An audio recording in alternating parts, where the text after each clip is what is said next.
State bank ने शरह सूद में 2% कमी का ऐलान कर दिया। पॉलिसी रेट 19.5 से कम करके 17.5% कर दिया। स्टेट बैंक ने शरह सूद में 200 बेसिस पॉइंट्स की कमी की। 2 माह में महंगाई में इजाफे की शरह तेजी से कम हुई। तेल और ग़िज़ाई अजनास की आलमी कीमतों में कमी रिकॉर्ड हुई। कारोबारी एतमाद में बेहतरी आई। स्टेट बैंक ने शरह सूद में कमी का एलामिया जारी कर दिया।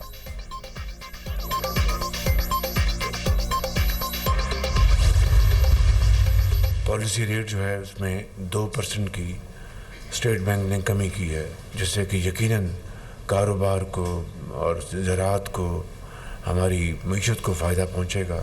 बरादर ममालिक, दोस्त ममालिक जिनके साथ हमारा चोरी दामन का साथ है, उन्होंने एक मरतबा फिर हमारी पूरी तरह उन्होंने हमारा साथ दिया है। हमें कर्ज़ों से हमें जान छुड़ानी होगी, अपने पाँव पे खड़ा होना होगा। स्टेट बैंक ने शरह सूद में 2% कमी कर दी। पॉलिसी रेट में 2% कमी खुशाइन है।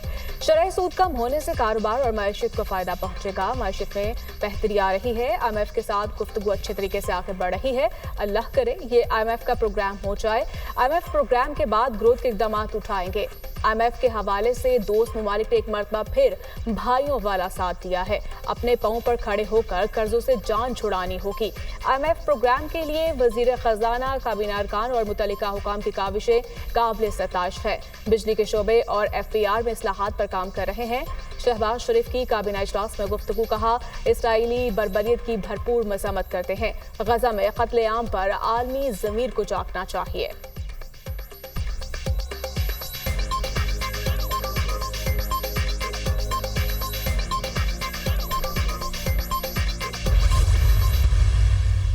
आप देखें माहौल किस तरह गदला किया जा रहा है।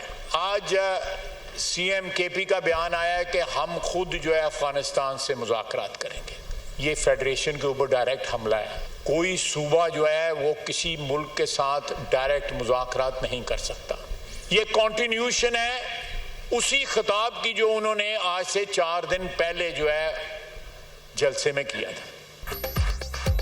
अली अमीन गंडापुर की खुद अफगानिस्तान से मुज़ाकरात के बाद फेडरेशन पर हमला है। इन्होंने किस हैसियत से मुज़ाकरात का इंदिया दिया, मुल्क की सलामती को दाव पर लगाया। कोई सूबा किसी मुल्क से बराह रास्त मुज़ाकरात नहीं कर सकता। वज़ीर आला KP और उनके लोग जिस रास्ते पर चल रहे हैं उससे माहौल को गदला किया जा रहा है। वज़ीर दिफा ख्वाजा आसिफ का कौमी असम्बली में इजहार ख्याल, कहा सियासत में शक ने जगह बना ली। यहाँ ये माहौल पैदा किया जा रहा है कि दूसरे से हाथ भी नहीं मिलाना।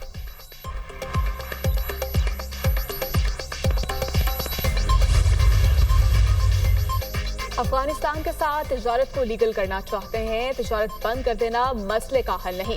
इस सिलसिले में जिम्मेदारान को अपनी जिम्मेदारी पूरी करनी चाहिए। हम मजीद आंखें बंद करके नहीं चल सकते। मसाइल हल करने होंगे। अली अमीन गंडापुर का बिजनेस कम्युनिटी के साथ इंटरेक्टिव सेशन में इजहार ख्याल, कहा हमारे ज्यादातर मसाइल विफाक से जुड़े हैं। मौजूदा हुक्मरानों की नाकिस पॉलिसियों का खमियाजा पूरी कौम भुगत रही है। हम बात करें तो एतराज करते हैं और खुद एहसास नहीं करते। सूबे के साथ नाइंसाफी हो रही है। मरकज से सूबे के बकायाजात के हुसूल के लिए कोशा है। सूबे को अमन अमान के हवाले से शदीद चैलेंजेस का सामना रहा। सूबे में रोजगार का फरोग एक बड़ा चैलेंज है। सनतकारों की तजावीज और मुशावरत से ही आगे बढ़ेंगे।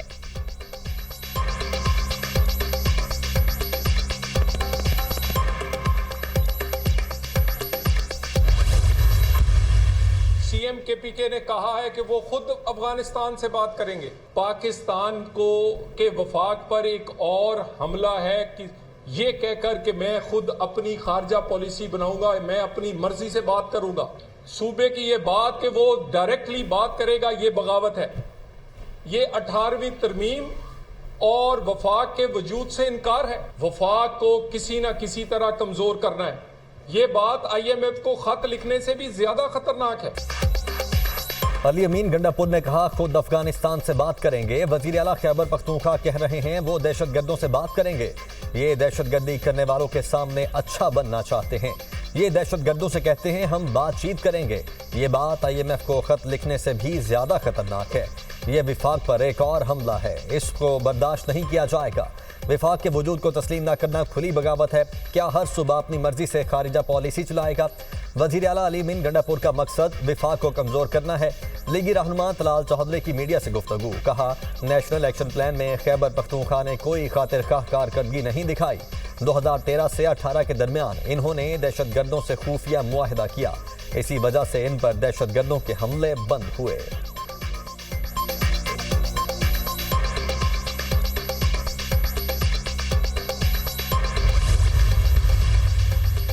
एक सूबे का वजीर आला दूसरे सूबे पर चढ़ाई की बातें करके बगावत को हवा दे रहा है।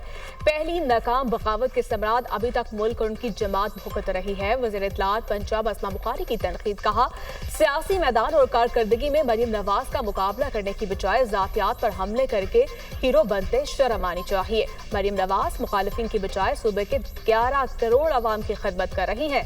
जिस सूबे में उनकी 11 साल से हुकूमत है वहां बेरोजगारी, गुर्बत और महंगाई अपने अरूज पर है। एक तरफ एस्टैब्लिशमेंट को धमकियां देते, दूसरी जानिब मुआफिया मांगते हैं, ये इनकी औकात है। केबी असम्बली में वजीर आला के खिलाफ आवाजें उठ रही हैं। अली अमीन गंडापुर को उनकी अपनी जमात के लोग ही मिस्टर 10% के लक़ब दे रहे हैं।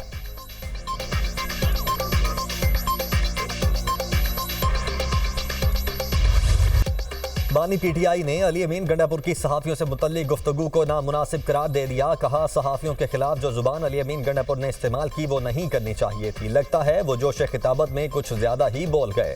इस वक्त जो पीटीआई के साथ हो रहा है वो कभी किसी पार्टी के साथ नहीं हुआ। पीटीआई नहीं पूरी कौम को कह रहा हूं, तैयारी करें।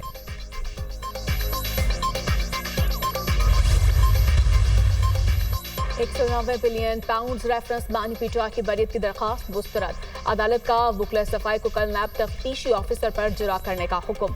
बुशरा बीबी की दरखास्त जमानत पर फैसला पहले ही मरकजी रेफरेंस के साथ मुंसलिक है। रेफरेंस की समाअत एहतसाब अदालत के जज नासिर जावेद राना ने अडियाला जेल में की।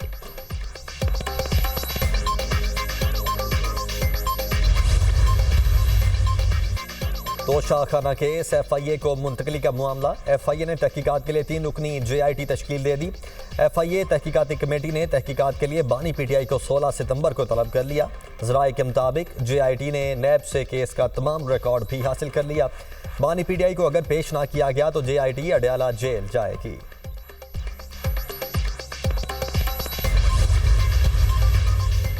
इस्लामाबाद हाई कोर्ट ने पीटीआई के गिरफ्तार रहनुमाओं के जिस्मानी रिमांड का फैसला मुअत्तल कर दिया। वक़ास अकरम, जैन कुरैशी, मलिक अवैस, मलिक आमिर डोगर, अहमद चट्ठा और दीगर शामिल। चीफ जस्टिस आमिर फारूक और जस्टिस समर रिफत इम्तियाज ने केस की समाअत की। अगर हम कोई ऑर्डर्स करते हैं तो मुल्ज़िम जुडिशल हो जाएंगे। आप इस जिस्मानी रिमांड के फैसले का केस कैसे दिफा करेंगे? चीफ जस्टिस का प्रोसिक्यूटर से इस्तफसार। जिस्मानी रिमांड का फैसला मुअत्तल करने से बुरा तासुर जाएगा। प्रोसिक्यूटर ने मुल्ज़िमान के खिलाफ FIRs पढ़कर सुनाए। क्या बुरा तासुर जाएगा? मैं वाज़े ऑब्जर्वेशन दे चुका हूँ। चीफ जस्टिस आमिर फारूक के रिमार्क्स। समाअत कल तक के लिए मुलतवी। पीटीआई जलसे पर दर्ज मुकदमात में गिरफ्तार मुल्ज़िमान की दरखास्तों पर ऑर्डर जारी किया गया। पीटीआई के गिरफ्तार अरकान असम्बली प्रोडक्शन ऑर्डर पर कौमी असम्बली इजलास में शरीक। शेर अफजल मरबत, आमिर डोगर, जैन कुरैशी, शेख वकास समेत 10 अरकान शामिल।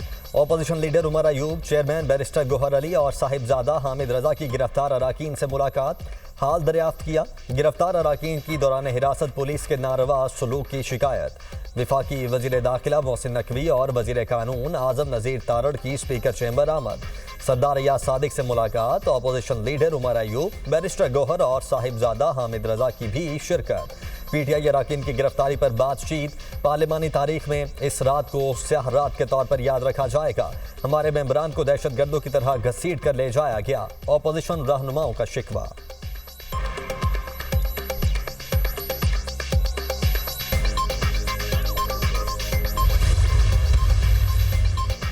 कौमी असम्बली में वक्फा सवालात के दौरान दिलचस्प सूरत हाल।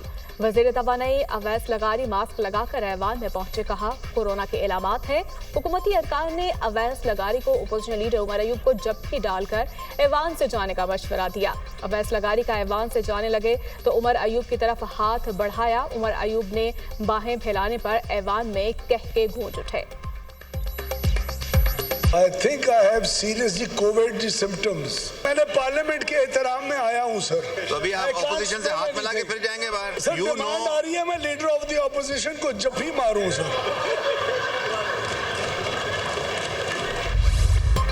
ऑपोजिशन लीडर कौमी असम्बली उमर अयूब का कहना है कि सार्जेंट एट आर्म्स को मुअत्तल करना कबूल नहीं, आइन और कानून को तोड़ने वालों को कैफरे किरदार तक पहुंचाया जाए। हुकूमत के पल्ले कुछ नहीं, इनको फॉर्म 47 पर बिठाया गया। हुकूमत के साथ क्या मुज़ाकरात करें, ये मुज़ाकरात नहीं कर सकते। चेयरमैन PTI बैरिस्टर गौहर ने कहा, खैबर पख्तूनख्वा में गवर्नर राज का कोई इम्कान नहीं, कोई भी अवाम के खिलाफ नहीं जा सकता। अली अमीन गंडापुर के बयान पर मुआफ़ी की ज़रूरत नहीं, सियासत में कोई चीज़ फाइनल नहीं होती, कोशिश करेंगे तनाव कम हो। पार्टी में कोई फॉरवर्ड ब्लॉक नहीं, सब मुत्तहिद हैं।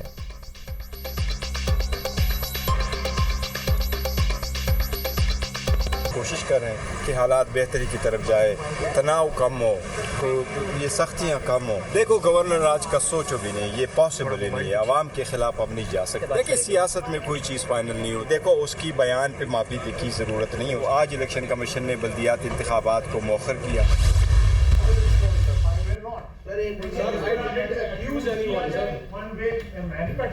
मैंने विटनेस किया हुआ इस चीज को। ये वन-वे ट्रैफिक जो है इनके सरमन सुनने आए हुए यहाँ पे, अपने माली पे तो नजर जुड़ाएं। इन्होंने क्या किया है, वो शख्स जो है सारा दिन मिलते करता रहा कि मेरी बीवी से बात करा दो या मैं मुझे उसका हाल पूछ लेने दो। मैं उस 4 साल की हुक्मरानी की बात कर रहा हूँ। पार्लियामेंट से अरकान की गिरफ्तारी, स्पीकर के कायम करदा खुसूसी कमेटी का इजलास। खुर्शीद शाह मुत्तफ़िक़ा तौर पर चेयरमैन कमेटी मुंतखब। ख्वाजा आसिफ का कमेटी का बायकॉट कहा, मैं इस कमेटी का मेंबर ही नहीं बनता, ये कोई बात ना हुई। एक तरफ से तनकीद हो, PTI ने 4 साल क्या किया, नवाज शरीफ मेहनतें करता रहा, मेरी बीवी बीमार है, मेरी बात करवा दे, ये क्या बात हुई, तब सब ठीक था, अब सब गलत है। सेनेट इलेक्शन में प्रोडक्शन ऑर्डर पर मैं ऐवान आया था, अपोजिशन लीडर के चैम्बर में मौजूद था, मुझे जनरल फैज का फोन आया, कहा गया आपके 3 वोट है गिलानी के खिलाफ देने हैं, तब आप लोग नशे में थे, तब आपको सब ठीक लग रहा था। मौलाना फजल रहमान ने ख्वाजा आसिफ को बैठने का कहा। मौलाना ने अपने खिताब में कहा, पार्लियामेंट में PTI के लोगों को गिरफ्तार करना गलत था। PTI की हुकूमत में लॉजेस में हमारे मेंबर्स को गिरफ्तार किया गया, वो तब भी गलत था और अब ये भी गलत है। मुल्क में बढ़ती दहशतगर्दी पर हम सबको मिलकर काम करना चाहिए, हमें इदारों के साथ मिल बैठना चाहिए। मौलाना फजल रहमान और उमर अयूब को कमेटी का मेंबर बना दिया गया। चेयरमैन खुर्शीद शाह ने कमेटी का इजलास कल दोबारा तलब कर लिया।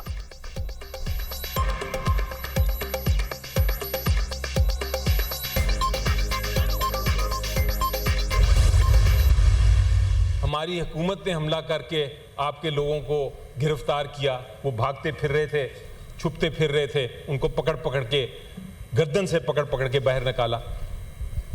हम माजरत करते हैं, ये इनफ नहीं है, ये सफिशिएंट नहीं है, एक्सेप्टेबल नहीं है। हमारे लोगों की गिरफ्तारियों पर सिर्फ माजरत कबूल नहीं, वजीर आजम शहबाज शरीफ या वजीर दाखिला में से किसी को इस्तीफा देना पड़ेगा। पार्लियामेंट से MNAs को गर्दनों से पकड़कर गिरफ्तार किया गया, बहुत बर्दाश्त हो गया, लाहौर का जलसा हर सूरत करेंगे, जबकि NOC हो या ना हो फिर भी जलसा होगा। PTI के सेनेटर अली जफर का सेनेट में इजहार ख्याल।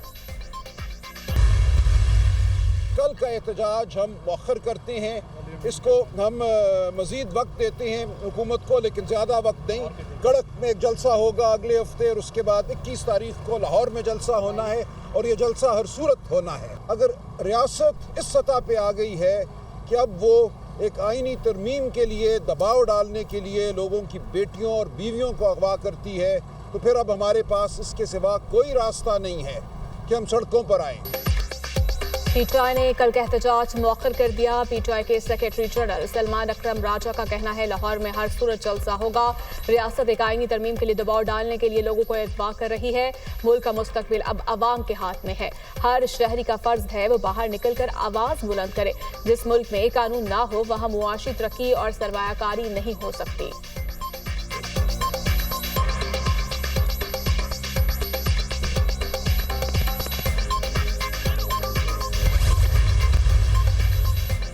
बानी PTI का मिलिट्री ट्रायल होगा या नहीं, इस्लामाबाद हाई कोर्ट ने विफाकी हुकूमत से वजाहत तलब कर ली। वज़रा की तरफ से बानी PTI के मिलिट्री ट्रायल की धमकी दी गई। बानी पीटीआई एक सिविलियन हैं, उनका मिलिट्री ट्रायल अदालत के लिए बाइस फिक्र है। विफाकी हुकूमत से हिदायत लेकर अदालत को आगाह करें। एडिशनल अटॉर्नी जनरल को हुक्म। जस्टिस मियां गुल हसन औरंगजेब ने रिमार्क्स दिए, सुप्रीम कोर्ट का फौजी अदालतों में सिविलियन के ट्रायल से मुतल्लिक फैसला मौजूद है। जवाब दें, क्या बानी पीटीआई के मिलिट्री ट्रायल का मामला ज़ेरे गौर है? अगर ऐसा कुछ ना हुआ तो दरखास्त गैर मौसर हो जाएगी। अगर ऐसा कुछ ज़ेरे गौर हुआ तो फिर हम इस केस को सुनकर फैसला करेंगे। केस की समाअत 16 सितंबर तक मुलतवी।